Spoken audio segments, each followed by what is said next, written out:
अस्सलाम वालेकुम dear students, कैसे हैं आप। योर एजुकेशनल काउंसलर हाफिज़ अब्दुल रहमान हियर। मैट्रिक के स्टूडेंट्स के एग्ज़ाम चल रहे हैं। सादा लफ्ज़ों में इम्तहानात का मौसम है। सो मत वजी हुई है और टेंशन से फुल हैं स्टूडेंट्स, स्पेशली वो स्टूडेंट्स के जिन्होंने पूरा साल थोड़ा पढ़ा है और अब सिलेबस ढेर सारा पंड पूरी जनाब वो सिर तो चकनी औखी हुई पई है।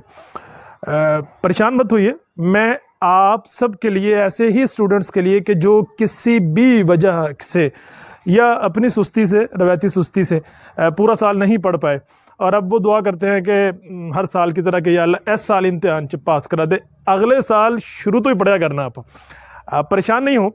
मैं आपके लिए आज दो ऐसे शानदार टिप्स एंड टेक्निक्स लेके आया हूँ कि जिनकी मदद से, जिनको अपनाते हुए, जिनको लगाते हुए आप सबसे कम तैयारी के साथ बहुत अच्छे नंबर ले सकते हैं। हैं सच्ची, बिल्कुल। तो आइए फिर वीडियो को शुरू करते हैं। बहुत कम तैयारी के साथ ज्यादा नंबर लेने का पहला टिप आपके प्रेटो प्रिंसिपल के साथ जुड़ा हुआ है। अब ये प्रेटो प्रिंसिपल क्या है, मैं आपको सादा लफ्जों में समझाता हूं।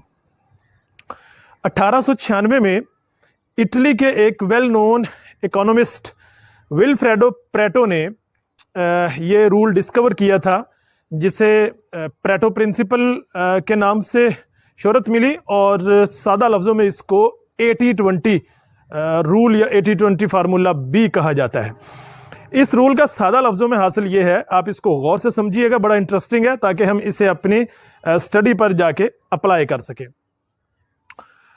विल्फ्रेडो प्रेटो ने जब इस रूल पे काम शुरू किया था 1896 में, चूंकि ये इकोनॉमिस्ट था, इकोनॉमिकल जमा तफरीक करना इसके ज़िम्मे था, तो इसने डिस्कवर किया कि उसके मुल्क की 80% दौलत सिर्फ 20% लोगों के कब्जे में है।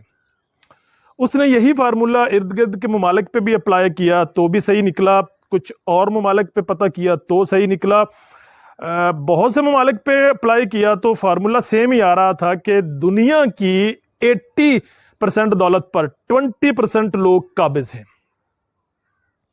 और यहीं से इसके एक बाय प्रोडक्ट के तौर पर, एक जैली रिजल्ट के तौर पर, बाय रिजल्ट के तौर पर यह दिलचस्प फार्मूला दुनिया के सामने आया कि अगर आप सारी दुनिया की दौलत इकट्ठी कर लें और उसे सारी दुनिया के लोगों में बराबर तकसीम कर दें, तो ठीक 2 साल के बाद ये रुपया पैसा उन्हीं जेबों में, उन्हीं तिजोरियों में, उन्हीं बैंक अकाउंट्स में वापस चला जाएगा जहां से ये निकल के आया था। इसकी रीजन हम फिर किसी वीडियो में डिस्कस करेंगे, अभी सरेदस्त ये हमारा मौजू नहीं है।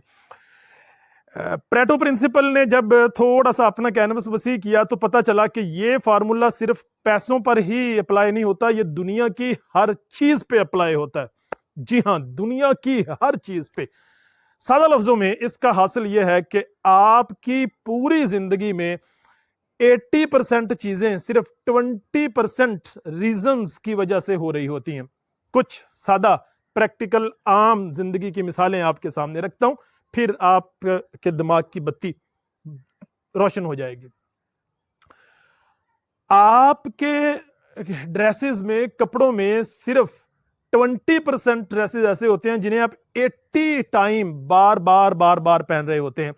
आपके दोस्तों में सिर्फ 20% मुखलस सिंसियर फ्रेंड्स ऐसे होते हैं जो 80 टाइम मुश्किल वक्त में आपके साथ खड़े होते हैं, बाकी सारे दूध पीने वाले मजनू होते हैं।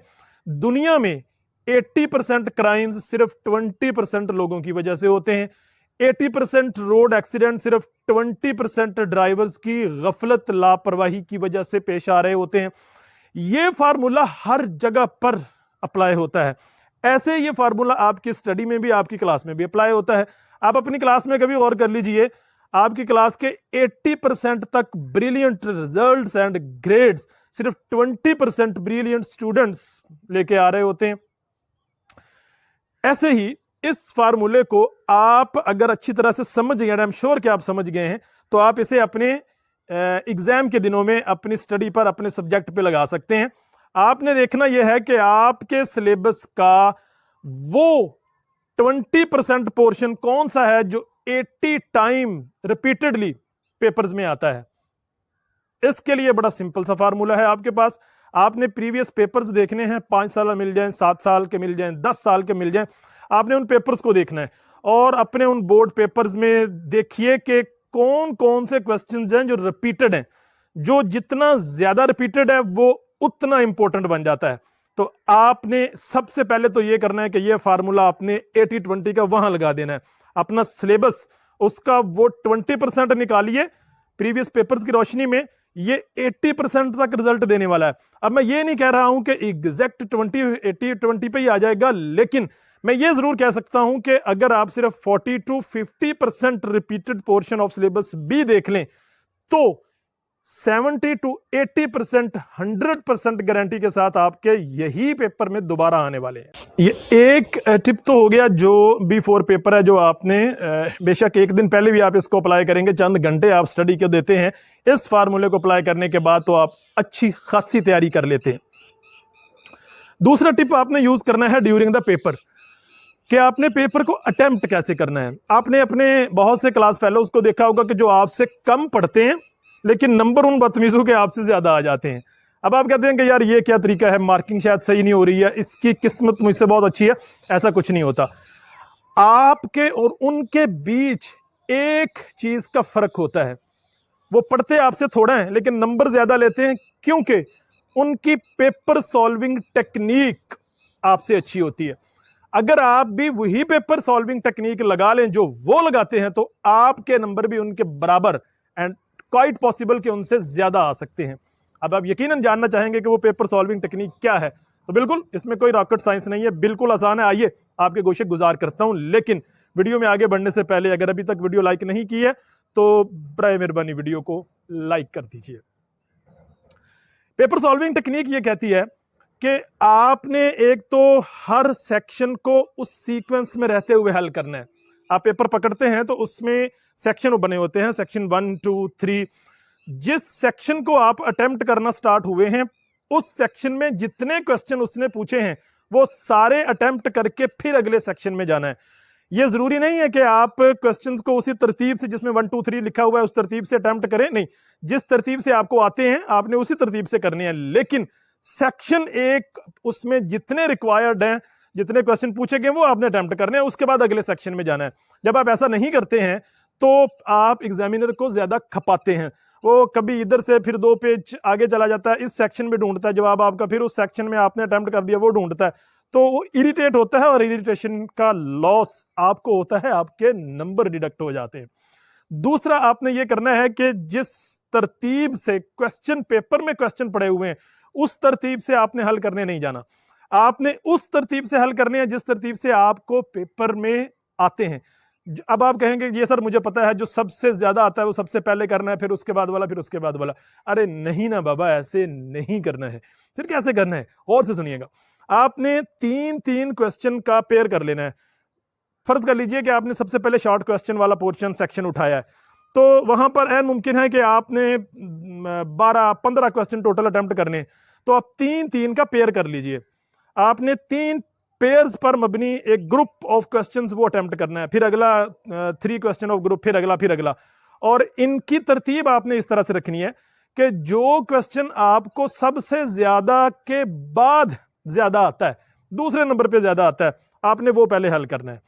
आता तो है वो, लेकिन बहुत ज्यादा नहीं आता, तो सबसे ज्यादा वाले से थोड़ा कम, मे भी थोड़ा बहुत आप उसमें कोई अपने पास लिखना चाह रहे हैं, पूरा कॉन्सेप्ट क्लियर नहीं है, लेकिन लिखना आपने ठीक है, बेसिक आपको पता है, बेसिक कॉन्सेप्ट में सही लिखूंगा। अब जब आप उसको लिखेंगे तो बेसिक कॉन्सेप्ट तो आपने सही लिखा है, तो उसमें आपको वो कुछ जितने भी उसके नंबर हैं 2 से 3, 4, 5 तक जितने होते हैं वो मैक्सिमम मार्क्स आपको अवार्ड करेगा। अब जब उसके बाद आप करेंगे दूसरा क्वेश्चन, तो आपने उस ग्रुप का वो क्वेश्चन करना जो आपको बहुत ज्यादा आता है, सबसे ज्यादा आता है। जब आप उसको हल करेंगे तो और अच्छा इंप्रेशन उसके माइंड में चला जाएगा, एग्जामिनर के माइंड में, कि मैं इसे एक एवरेज स्टूडेंट समझा था लेकिन ये तो ब्रिलियंट स्टूडेंट लगता है, इसने अगला क्वेश्चन उससे भी अच्छा अटेम्प्ट किया है। तो वो थोड़े से नंबर, 1-आध नंबर पिछले से ज्यादा दे देगा आपको। और तीसरे नंबर पे आपने वो करना है जो आपको थोड़ा रिलेटिवली कम आता था। अब यहां पर आप उसे ग्रेस मार्क्स खींचेंगे 2 क्वेश्चंस अच्छे अटेम्प्ट करने की वजह से, कि हाँ बच्चा तो पढ़ने वाला लगता है, यहां तीसरे में थोड़ा सा गड़बड़ कर गया, चलो मैं इसको यहां से भी 2 दे देता हूं। तो एक ग्रुप आपने कवर किया, अगेन आपने फिर दूसरे ग्रुप में यही फार्मूला लगाना है, फिर अगले में भी यही आपने दाल लगाना है उसके साथ, और यूं आप बेसिकली उसकी साइकी से खेलते हैं और मैक्सिमम मार्क्स आप लेते हैं। एक तो ये टेक्निक है पेपर अटेम्प्ट करते हुए। दूसरी टेक्निक जिसका आपने ख्याल रखना है वो ये है कि आपने रेलेवेंट रहना है, टू द पॉइंट रहना है, खास तौर पे शॉर्ट क्वेश्चन में, इवन लॉन्ग क्वेश्चन में भी आपने जो उसने पूछा है आपने वही उसको जवाब देना है। आपने गैर जरूरी तफसील में नहीं चले जाना। फॉर एग्जाम्पल अगर उसने किसी चीज की डेफिनेशन आपसे पूछ ली है तो आपने जस्ट डेफिनेशन ही लिखनी है, उसकी टाइप्स नहीं बयान करने लग जाना उसको कि चलो ये भी मुझे आती है तो ये भी मैं कर देता हूं। इससे भी उसको इरिटेशन होती है, उसका भी और आपका भी टाइम वेस्ट होता है। एग्जामिनर को पेपर चेक करने के पैसे मिलते हैं, और जब आप उसको उलझाते हैं गैर जरूरी तफसील में तो जाहिर है ज़हनी तौर पे उसको उलझन होती है और उसका नुकसान आपको होता है, आपके मार्क्स डिडक्ट हो जाते हैं। उम्मीद करता हूं कि आज की वीडियो आपको पसंद आई होगी। अगर आप के काम किया और आपको पसंद आई तो वीडियो जरूर लाइक कर दीजिएगा। चैनल अभी तक अगर सब्सक्राइब नहीं किया तो बराए मेहरबानी जालिमो चैनल सब्सक्राइब कर लो, ताकि आप हमारे साथ जुड़े रहें और इसी तरह के शानदार टेक्निक्स बर वक्त उनका नोटिफिकेशन आपको मिलता रहे।